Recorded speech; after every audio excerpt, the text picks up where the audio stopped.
সেইটো বিষয়ে চাওক মানে আজিকালি সেলফ ডিফেন্স সকলোৰ কাৰণে বিশেষ প্ৰয়োজন কাৰণ আজিকালি দেখা যায় যে দেশৰ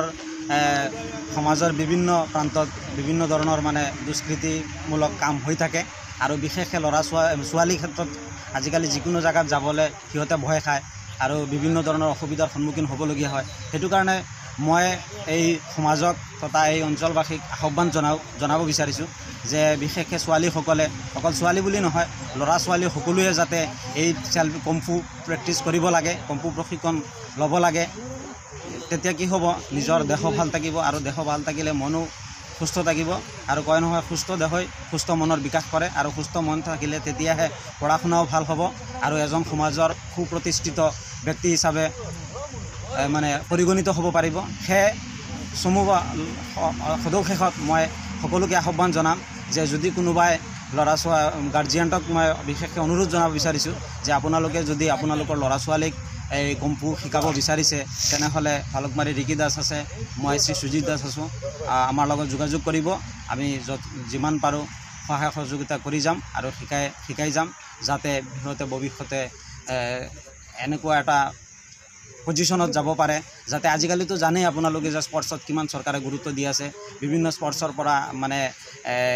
মেডেল পাইখিনি চাকৰিও পাই আছে আৰু আমাৰ এই মনচুৰীয়া কম্ফুৰ তৰফৰ পৰা এটা হেৰি চলাই যোৱা হৈছে যিটো হ'ল কালাৰীপাইটটো সেই কালাৰীপাইটটোৰ পৰা যোৱা গোৱাত এটা 37 নেশ্যনেল গেম অনুষ্ঠিত হৈছিলে তাত আমাৰ এই এজন আদলা দানিছ ৰাও তেখেতে গৈ পাৰ্টিচিপেট কৰিছিলে অল ওভাৰ ইণ্ডিয়াত 5th নম্বৰ ৰেংক পাইছিলে আৰু অহা জানুৱাৰী মাহত আমাৰ এই 6th খেলো ইণ্ডিয়া খেলো গেমত এজনে হুজাই ডিষ্ট্ৰিক্টৰ পৰা চান্স পাইছে সেইজনৰ নাম হ'ল শ্ৰী বিশাল আচাৰ্যী সেইটো কাৰণে আপোনালোকেও ল'ৰা ছোৱালীক আমাৰ লগত আমাৰ ওচৰত দিয়ক আমি শিকাম আৰু আমি সদায় চেষ্টা কৰি যাম যাতে সিহঁতেও যাতে এনেকুৱা নেশ্যনেল ইণ্টাৰনেশ্যনেল লেভেলত গৈ গোল্ড মেডেল এচিভ কৰিব পাৰে আৰু নিজৰ জীৱনটো আৰু এই মা দেউতাকৰ তথা সমাজৰ তথা দেশৰ নাম উজ্জ্বল কৰিব পাৰে এইটোকে কৈ মোৰ কিমান বছৰ বা কিমান বছৰলৈকে শিকিব পাৰিব মানে মিনিমাম 5 বছৰ হ'লে এজন ল'ৰা হওক ছোৱালী হওক এডমিশ্যন ল'ব পাৰে আৰু তো কমচে কম ব্লেক বেল্ট পাবলৈ হ'লে 6-7 বছৰমান পৰিশ্ৰম কৰিব লাগিব তাৰপিছত ব্লেক বেল্ট ল'ব পাৰিব আৰু ব্লেক বেল্ট লোৱাৰ পিছত মাষ্টাৰ হৈ যাব মাষ্টাৰ হোৱাৰ পিছত তেওঁ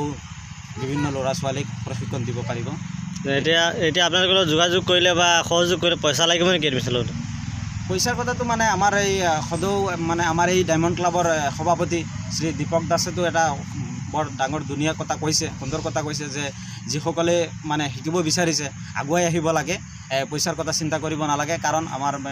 এই ডায়মণ্ড ক্লাবৰ তৰফৰ পৰা প্ৰেছিডেণ্টে যি এটা ডাঙৰ কথা কৈছে মানে সেইটো শুনি সকলোৱে আপ্লুত হ'ব ময়ো নিজে আপ্লুত হৈ আছোঁ যে ডায়মণ্ড ক্লাবৰ তৰফৰ পৰা যিমান পাৰা যায় সিমানেই চেষ্টা কৰিব আৰু সহায় সহযোগিতা আগবঢ়াই যাব বুলি আশা ৰাখিছোঁ সেই বুলি কৈ মোৰ